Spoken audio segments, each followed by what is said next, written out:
The Mandalorian Season 2, Episode 5, The Jedi, even though she's not a Jedi.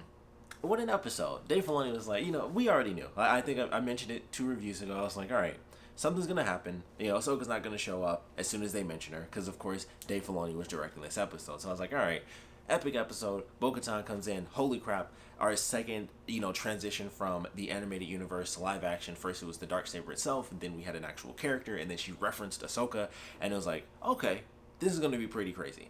Obviously, Dave is directing, 2 episodes from now. She's going to show up in the episode he directs because that's his baby. That's, this show is, Dave Filoni's babies coming into the realm of live action, which I got to be honest, this is like the best year. This is like, I mean, despite how people feel about the movies and how things have gone with not just the latest trilogy, but the last couple of movies as a whole. I know people actually really enjoy Rogue One. Not so much Solo, and obviously people despise. It's either you despise The Last Jedi and you're just like, all right, Rise of Skywalker, whatever, we got it, or you despise both, and it's like, yeah, I guess that's fair. It's we're in a weird position right now. But as far as I'm concerned, despite the issues with the movies, which I enjoyed them, honestly, I feel like this is like one of the best eras we've had for Star Wars in a long time. The Mandalorian, of course, everyone has all the memes where it's like it's Dave Filoni and then like the Mandalorian is just carrying all of Star Wars, but it really is Dave Filoni. Like, he's putting all this stuff in. Like, we had the series finale of Clone Wars on Star Wars Day, so it's the best Star Wars Day that's probably gonna happen for who knows how long, like in decades maybe, unless something else ends on Star Wars Day. Like if they do that with the Mandalorian maybe, then sure, depending on the episode. But even then, I don't know if it could top like the series finale of Clone Wars. Like that's hard to top no matter what. The Darksaber moment, if that was on Star Wars Day, that probably would be the peak, because I just never, I mean, that transition was just like, holy crap. But this is like the best era for Star Wars right now. I mean, I as much as I love the prequels and the things that we've gotten there, it just doesn't top what we have now. Granted, we also would have to go back to like, the original Clone Wars series for it to even get to where it is now. So, there's things you could put in there. But as of now, Clone Wars series finale, especially those final 4, just ridiculous. The Mandalorian, obviously, all of season 1 was great. Season 2 is just ridiculous right now. Like, every episode is just like better and better. Like, something else. It's just like, so far, it has not stopped. It has not stopped, where every episode I'm just like, next week, I don't know. And then it's just like, I love that episode. That was freaking amazing. Like, every episode is just better and better. And it's just funny. And it's like, no matter what it is, whether it's, the last episode that was like a movie to me, or this episode where, finally Ahsoka Tano comes in, and then everything they do with her was ridiculous because she comes in. That's also why I wore this, because the whole episode was like this dark, dingy planet. Would have loved to have seen like a little bit more bright colors and stuff, specifically so you could just kind of see more of what she was doing, to be totally honest. But I like the way they did it, and plus it made sense for the planet, where they basically, and I didn't know I ever needed this or even wanted this, but to have a Jedi be like the horror movie monster and killing a bunch of people, I was like, I love that, and I want more of it forever, because that was amazing. And like, we got in the beginning where she's showing up, and as soon as the lightsaber sparked, like the sound effect, fantastic. That's my favorite sound effect for lightsabers sparking up, is like that super high pitched, it's like a high pitched blast is the best way to describe it, to me at least. But that's my favorite sound effect for those. So we got to see that. The lightsabers look amazing in live action. Like, we've never actually seen the full white lightsabers, so I love seeing that. I was very happy with them and the way they were handled. The movement was really good. I thought Rosario Dawson, clearly, like the way she moved, I was like, okay, she did some good stuff. Like, you could tell that she put in the time to do like some decent moves here and there. And also the way they had it, I don't know what they did for those lightsabers, but it looked like she actually was holding lightsabers to me. Like, it looked like they just had her holding like tubes, because normally, if you've never seen behind the scenes footage, they're like the tiniest little sticks. They're like super thin, and that's just how they used to look. That's how they look in the original films, and that's also kind of how they look in some parts of Star Wars Rebels, and that's a reference to like the original concept art, like lightsaber. It was literally like this thin little thing, but they made them look kind of like how they look today, where they're thicker. But it looked like she was actually holding lightsabers, because there are parts where she'd move, and I'm like, it almost looks like the light is flickering out like it's, or like it's dimming a little as she's moving around. But it was amazing. I absolutely loved it. We got to see her do the thing where she like sparks both lightsabers, and then it's almost like they spark together and then they split off, and she's holding both, even though like they start from the middle, which I don't know how that works scientifically, but it was just like, and then they pop out, and I was like, I think I've seen her do that in the animation too. I think it was specifically in Rebels I saw her do that, and I was like, I still don't understand how that works, and I guess it's just the lightsabers clashing into each other as they start up, so it's just like boom, and she's just controlling it, and then it's like boop, two lightsabers. It looks amazing. I still don't understand how it works like physically, but it looks cool. It's like one of the best images because it's just like she's like popping them out, and I'm like, great. And she's just slicing through people, and like we see her like cut robots or droids, apologies, but we see her like slice through droids. She sliced through the giant bell, she sliced through the person that was in front of that bell, she cut through the trees, she I think it was in the I think she cut like a circle through the tree when she like cut somebody up because she spun around, and so she cut through them and cut like a circle through the tree, and then she just pushed that circle and like hit somebody in the head with it. And I was like, that's super cool. And she's using the force to like throw rocks and distract people. The only thing that was probably missing was her just straight up throwing a lightsaber. I feel like everything else she pretty much did. Like she did all of her moves. She was definitely toned down because of course Ahsoka is like insanely powerful. Throughout this series, like we see her do like some really strong stuff, especially at like there's something very specific she does at the end of Clone Wars that was really strong. It was like, oh, she's never done that specific move before, and we don't see a lot of people pull it off, but that's a high ranking, that's a high level Jedi move, or force move in general. No spoilers, of course, but highly recommend it if you have not seen it. You should be watching the animated series because obviously you're missing out on a lot of information for these amazing characters. And all I can do, honestly, at this point is hope that with Dave Filoni being like, yo, check out my babies and let's bring them into the live action realm, that we start seeing more people go backwards and be like, holy crap, this is where Ahsoka started. This is where the Darksaber comes from. This is who Bo-Katan is, or Bo-Katan, however you want to pronounce it. So I'm hoping that that's what happens. I think people should definitely do it, especially if you like the Mandalorian stuff. At the very least, just check out all the Mandalorian stuff, which the final 4 episodes is basically all Mandalorian stuff. And then you can check out all the Mandalorian stuff from Clone Wars and Rebels as well, and be like, cool, if you just want to stick with that, you'll actually get pretty much everything you need to get as far as like amazingly epic moments from Obi-Wan, Darth Maul, Ahsoka, Bo-Katan, of course, is in there because she's a Mandalorian, and I think it's just those 4. There's some other characters as well that would show up that may or may not be super important, but you should check it out. You should find it for yourself. I highly recommend it. But I was super happy. Ahsoka was amazing in it. Rosario Dawson does a great job. The one thing I will say, and some other people noted it in some comments that I read, as soon as she showed up, I was like, the tendrils are a little short. That was literally the first thing I saw. I was like, they're a little short. And they're really, especially if you watch Rebels, you'll see it. They're super long, though. Even when she first showed up in Rebels, I was like, they're really long. And that was the thing that I noticed. So, because they come like, I feel like they're just super long in Rebels to me. And that's just what happens naturally. They grow. I'm sure they have a very specific name, but I just call them tendrils. That's just what I call them. But as soon as she showed up, I was like, they're a little short. That was like, as soon as I saw her, I was like, short. That was the first thing I noticed. And that's coming off of Rebels, because they're technically longer in Rebels than they are even in Clone Wars. But in Rebels, it's like such a huge, it's weird. Like when she first shows up, they look so long to me compared to what they did, especially because Rebels came out before the end of Clone Wars, so it was like the last time we saw her, she was really young, and then it's like this giant time skip from before Episode 3 all the way into I was gonna say Return of the Jedi, but A New Hope. I was like totally drawing a blank there. So it's like a huge amount of time. Like we're going 16 years, because it's like just before Rebels, I believe, is like basically 3 or 4 years before A New Hope. So you have like almost a 10-year span between the last time we saw her in Clone Wars to where she shows up in Rebels. So like the difference in her character design was pretty drastic, because she was of course much taller, and then like her tendrils were way longer. So it was like, this is weird to see. So when she showed up and it was the older version of her, it was kind of interesting to be like, yep, tendrils are shorter, but it makes sense because they're so long. It would have been a little crazy to have that in live action, but I thought they did a great job. I was super happy with it. And of course, that leads to some of the other insane things. So, very first note, Grogu. The child has a name. His name is Grogu. I'm sure people will stick with Baby Yoda for quite a long time, because it's almost a cuter name. Just having baby in the title makes it cuter. The child, I'm sure, will still be like merchandise. It'll just be like, it'll be the child, and you can still get your Grogu stuff. I mean, nothing ever said Baby Yoda. People just called him that. But it'll be interesting. I don't know if they'll ever put but it doesn't have the same ring to it. Like Grogu. It's like it's a name. When you have something where it's like, the child. It's a bit mysterious because it's like, oh, it's just the child. It gives it more of a sort of sort of, what am I thinking?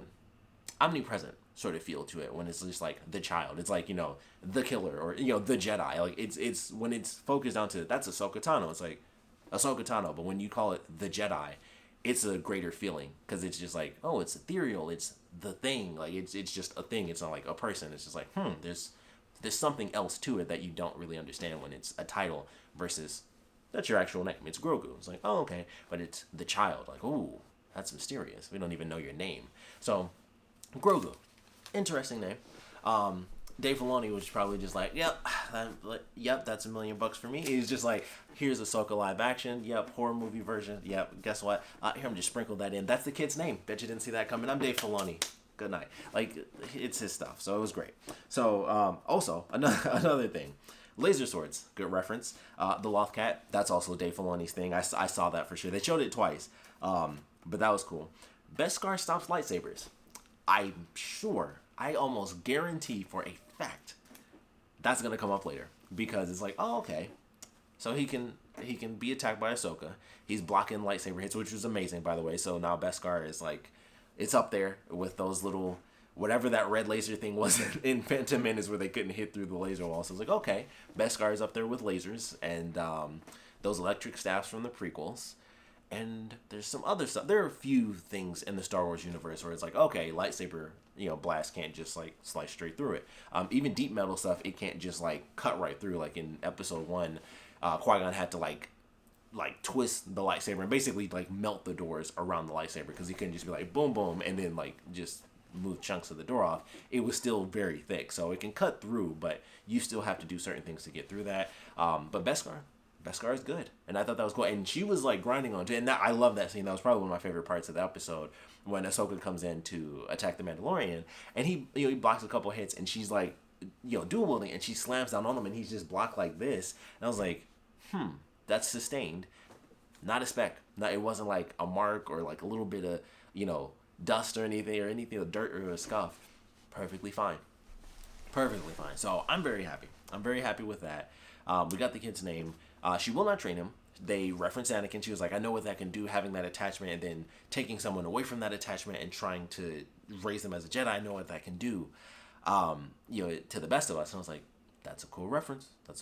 So I love that. Got the Loth Cat. We got the laser swords. We got Michael Biehn. Awesome. Kyle Reese himself. That was amazing. So I just like Michael Biehn because I love Terminator. I like Kyle Reese. So that was super cool. What did I put here? I put upside down mode. I was high when I watched this, by the way. And I knew I was going to, even when I wrote it. Oh, that's her lightsaber. Got it.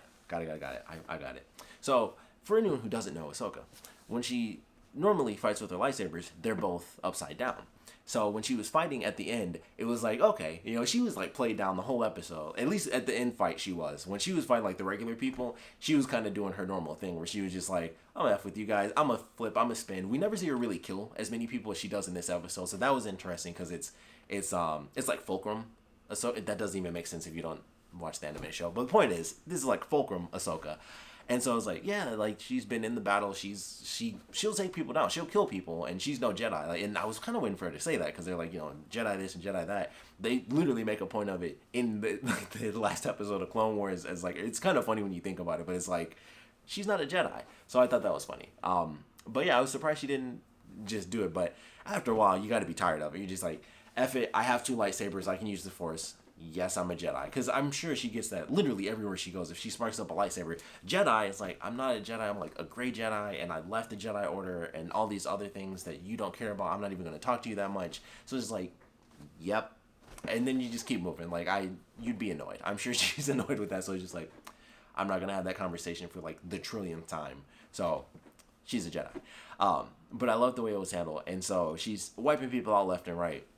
And then we get to the end with this woman, and she has the Beskar spear, which I thought was super cool because as soon as she like picked it up, I was like, that's going to be Beskar. I was like, that's really interesting. So, of course, the Mandalorian has that. It'll be interesting to see what he makes with it. It could easily just lend to him making more of the whistling birds. So that's probably what they'll do, because they basically, we had in the beginning of the season, and I think I mentioned either in that first review or somewhere later down the line, I was like, I feel like if they do it right off the top, something's going to happen to allow him to have it at least one more time throughout the series, where it's like, or throughout the season, where it's like season finale type stuff. He got more Beskar somehow, and here we have it. And then he can use the whistling birds again, because he's going to be in some crazy end of the season mega battle, and then it's going to be like, okay, whistling birds. And so I'm sure we're going to get to see him do that, unless there's something else that he ends up making, which I don't really see that happening. But either way, he has more Beskar, so I'm excited to see how that plays out. But probably more whistling birds for some other giant battle down the line. So we end up having, the East versus West thing. So we have, like, the samurai battle with Ahsoka, and then the slow pace, like, what's going to happen, who's going to pull, how's this going to work out, Western duel with the Mandalorian and Michael Bihn's character. I don't remember if, I'm sure they said it, everybody always has a name, but his character, Michael Bihn's character. So they have Ahsoka fight this woman, and so it was like, she was super calm, because I'm like, this is Ahsoka Tano. She goes in, and she's like, all right, and in her hand, she was probably just like, I could just toss a lightsaber and, like, she's dead. Like, it's game over. Like, if I want to, I'm Ahsoka Tano. I have 2 lightsabers. I know how to use the Force. I could just throw a lightsaber. She could block one thing, and I could just trip her up and she's game over. Like, this is Ahsoka Tano. So she was like, okay, we're going to have an official duel. And it's like, all right, hey, how you doing? They get, they drop their robes and stuff. It's like, all right, and, they're stretching and whatnot. Sparks up her lightsabers. And so they're going through, and she's kind of giving this woman an opportunity to survive. And so then she knocks one of her lightsabers into the water. And I was like, oh, okay. I was like, I guess you're all right then. And so she's like, well, now I have to F you up. So I'm going to just go ahead and flip this bad boy upside down. And it's like, well, this bitch is toast. And of course, that's what happened. She beat her. And I was like, yeah, that's what, well, I mean, we knew that from the beginning. It was like, I have zero doubts in any way, shape, or form that Ahsoka's about to win here. And it was clear the way that the battle even went. It was like, as they, like, some of the shots, and this is another reason why I wish that there were at least certain parts of it where it was brighter or, sunnier, because the way they did it, it was obviously meant to represent, like, that samurai aesthetic. I mean, they're literally on just, like, a straight bridge, so they can't move around a bunch. It's like, it's back and forth. They had just enough room, like, there's enough room on that bridge for a couple people. Like 2 people or maybe even 3 side to side. So they had moments where they can rotate. But for the most part, it's like you're on that straight path, and then there's 2 things of water on the side. They had like the dead trees, in the back. Like there are no leaves, but the branches were curving and stuff like that. And I was like, this is some, like, with the Ghost of Tsushima being the most recent, like, big samurai thing for me. I was like, this is some Ghost of Tsushima type stuff where it's like, it's super dramatic, and they have like the long sweeping pans across. Like here's their little battleground, and it's just this bridge. So it's like, 2 people coming together. And then, like I said, the other side, you have the Mandalorian. It's like, they're just kind of chatting up, and I was like, who's going to win? Your side, my side? And of course, he tries it. He tried it with his weird laser-based shotgun that he still had to cock, even though it's still super cool, because I was like, that's the first time I can recall seeing, like, a shotgun blaster. Looks super cool. I like shotguns more than, like, other types of guns. So I was like, that's neat. Weird that he has to pump it. That's unfortunate. But yeah, he didn't make it. And I was like, what a surprise. And he tried. I was like, okay, maybe, it's Michael Biehn. They could be like, all right, he's out, and we'll bring him back later. It's Michael Biehn. And he tried it. He's like, I guess you won. Hey, and, I thought, for real, I was like, it's smart. It would have been, obviously, he died, so it would have been a lot smarter to actually just give it up and take off. But, he puts it down, and I'm like, okay, and he's watching his hand. He's like, all right, he put the gun down. Jen was like, hey, we're cool, man. Like, I'm knocking everything over. He's like, we're cool. I'll relax. He was on it. He's like, okay, cool. And he tried it, and he was like, gotcha. And he's like, no, you don't. And of course, he drew on him, and he put him down. I was like, yeah. It was super cool. I knew exactly what was going to happen, because I'm like, he's going to try it. But it was sweet. It was still fun to watch. I was like, yeah, just that one blast. And it was like, that was cool. It was just the slinger, the gunslinger move. And then, of course, Ahsoka's battle was just super fun to watch. And she's, giving this woman a chance, and she's doing her thing. But I'm like, there's no way this woman is going to live. And so, of course, Ahsoka ends up defeating this woman. I assume she's probably dead, considering Ahsoka was just like laying waste to everyone, knocked something else over, laying waste to everyone in this episode. I assume she killed her after she got her information, but that leads to my next note, my biggest note. by the way. Right here, you probably can't read that from this distance, but that says Thrawn and then like a bunch of lines under it because Grand Admiral Thrawn was mentioned. And so I saw this on Twitter, and I was trying to avoid everything I could. I knew Ahsoka was in the episode. I didn't even want to see really what she looked like. I was like, I knew it was Rosario Dawson. I just didn't want to actually see it until I saw the episode. It's like one tiny picture, and I scrolled past so fast I didn't get a good look. And so all on Twitter, I'm like, Ezra Bridger, Thrawn. I'm like, I can't look at this. Maybe people are just mentioning it. I said in my last review, or even the one, maybe it was the one before when Ahsoka was mentioned. I was like, okay, if she's mentioned, considering the timeline of this series, it's after Rebels, which means they're looking for Ezra and they're looking for Thrawn. And Ahsoka and Sabine were the two characters that took off to find them. So I was like, that's probably it. They probably aren't actually referenced, but people are finally getting it. Like, oh, wait, if Ahsoka's in this, considering the timeline, what if they start bringing in Thrawn? What if they show Ezra live action? What if Sabine comes in live action? And so I was like, that's probably it. They probably don't actually say or do anything. It's probably just people speculating and getting excited because they realize, oh, if she's here, timeline stuff, it makes sense. The stuff I said in my review. And then I saw it, and she said Thrawn. She actually said it in the episode, and I was like, oh man. Because she was already in it. I was already amped just for my review where I was like, what if they start talking about this stuff? Because that's her storyline at this point in the universe. Like, Ahsoka is looking for Ezra and looking for Thrawn, who could come back as a villain because he didn't actually die, which would be super cool because Thrawn is an amazing villain in the Star Wars universe, and it was super cool that they decided not to actually kill him at the end of the series. So I don't know. Like, it would be great to see him come back. We shall see what happens. Just as a whole, we'll see what happens. There are quite a few characters that I would like to see come into the fold live action. All of the Ghost crew, honestly, everybody from Rebels, I would love to see just come into the fold live action. But I don't know. With the way they're kind of teasing this, either we're getting some crazy stuff in the future. They haven't like dropped it yet, but we're probably getting some other shows where it's like, here's the Ahsoka storyline, or they're gonna just jump into like a sequel series for Rebels, and it's actually gonna be live action. Now that they have Ahsoka, they're gonna pick Sabine, pick Ezra, probably get live action Thrawn. And I would love to see how Thrawn as a character works after the Empire, because that was like his whole thing. That he was this character who's insanely unique because the Empire doesn't really like aliens, and somehow he made it to like Grand Admiral rank, so that's like a big deal for him. He's like the only character that's done that's of the alien race, or an alien race. So I would love to see his character and how he functions post Empire, and how he holds on. Like, we already have those remnants, like the Moff Gideon and stuff, and the dude that killed the other guys and crashed the ship, just so that they couldn't get more weapons and intel. So I would love to see Thrawn. I would love to see how he operates post Empire, because I think that would be very interesting, because he's the evil genius character for anyone who has no idea who Thrawn is. Highly recommend it. Once again, Star Wars Rebels. So I would love to see him post Empire. Like, what in the world is Thrawn up to? What does he do going forward? So we might get some more series. At this point, Ahsoka's fantastic, so I'm like, sure, she should have her own show. I mean, she's become one of the new favorites. Like, she is.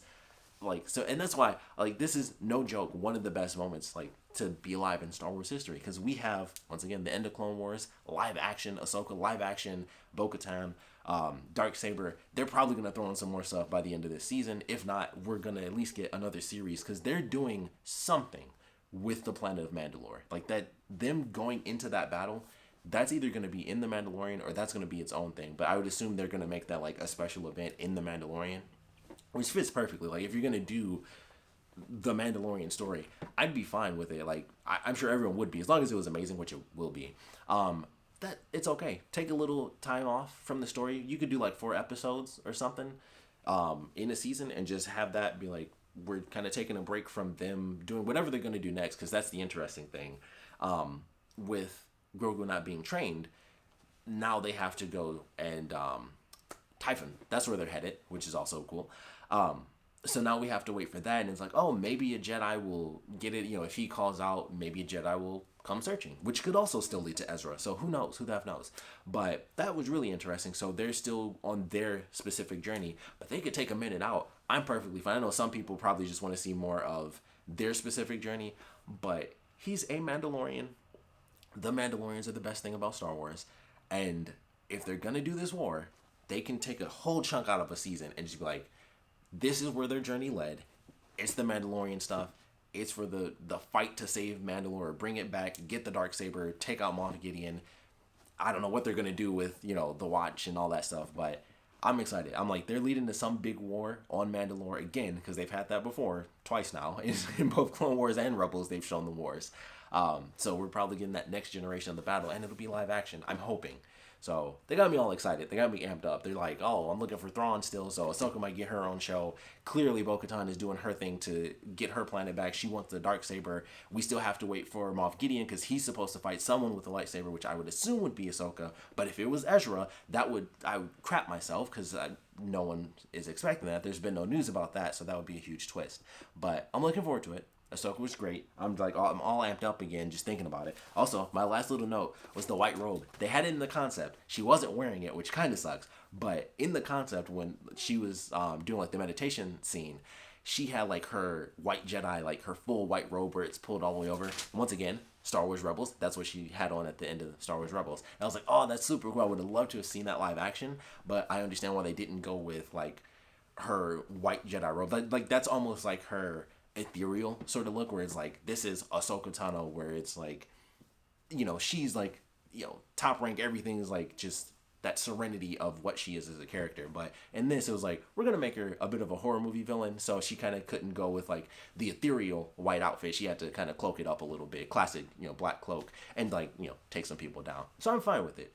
But it was kind of cool to see, even in the concept, like, oh man, we got white robe Ahsoka. So very happy. Like this episode, this and the episode 2 episodes ago, definitely for the animated fans. Like this whole show is just like, I'm just like, thank you, Dave Filoni. Like that's like, I love Clone Wars so much. Love Rebels. Love it made me realize, those 2 shows made me realize that Mandalorians are my favorite thing in Star Wars. And so I was like, yep. This that's why I was so excited for this show, because I'm like, it's my favorite thing in all of Star Wars, and now we're getting a blend of the animated stuff in live action. It's great.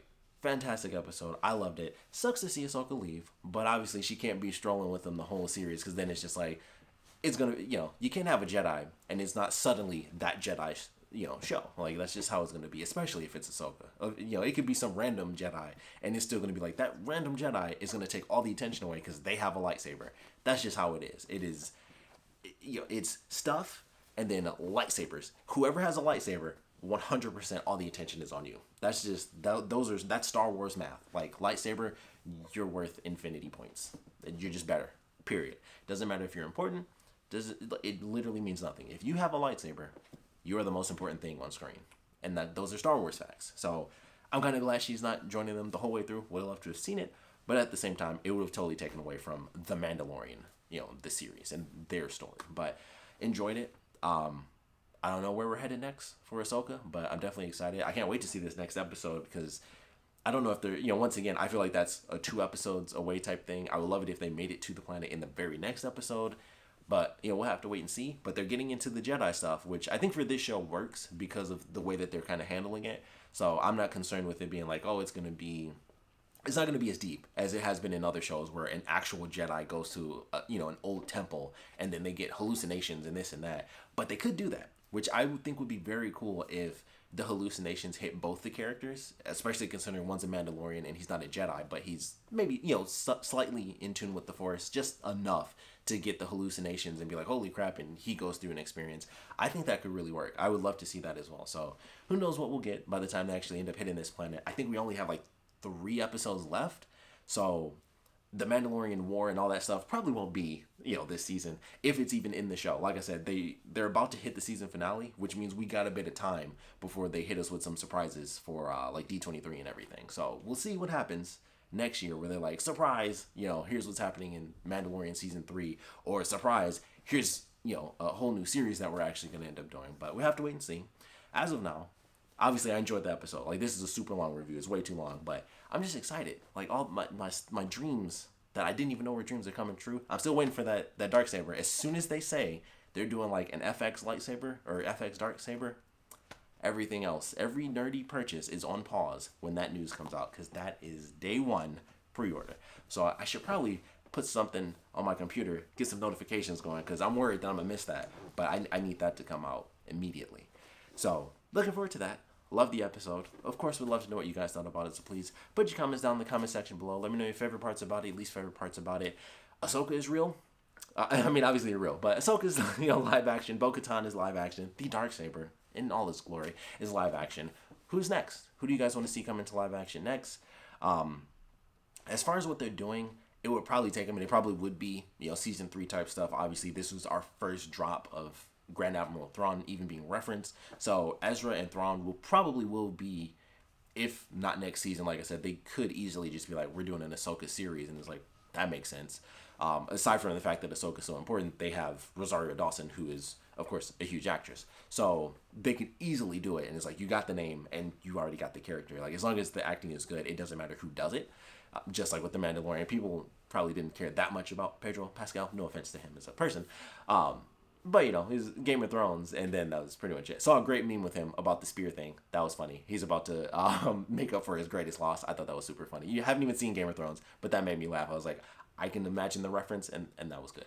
But I'm excited for whatever comes next. Would love to know who you guys would like to see pop up live action next. I think Sabine makes the most sense, because it would almost be weird if they got Ezra and Thrawn in before Sabine, because the whole point of that is Ahsoka and Sabine were the two going on that journey. So if somehow they showed up and then it was just like, oh, we see them before we even see Sabine, that would be really weird. I would be shocked if that actually happened and then Sabine came in after the fact. It just feels like it would be out of order. Like, we should see Sabine first, and then she's there when we see Ezra, or at least Thrawn. Like, one of those two characters, should be there for one of those. So that's my guess. It'll probably end up being Sabine. I don't know if they'll, hit us with a huge shock. I mean, we already got Boba Fett. I doubt they would hit us with Rex, but they got the actual actor. Maybe. That would be cool. I'm not going to lie. That would be super cool. But ultimately, we just have to wait and see. But like I said, want to know what you guys are thinking right now with, our second live action character coming into the fold. So please put your comments down in the comment section below. And of course, thanks for watching.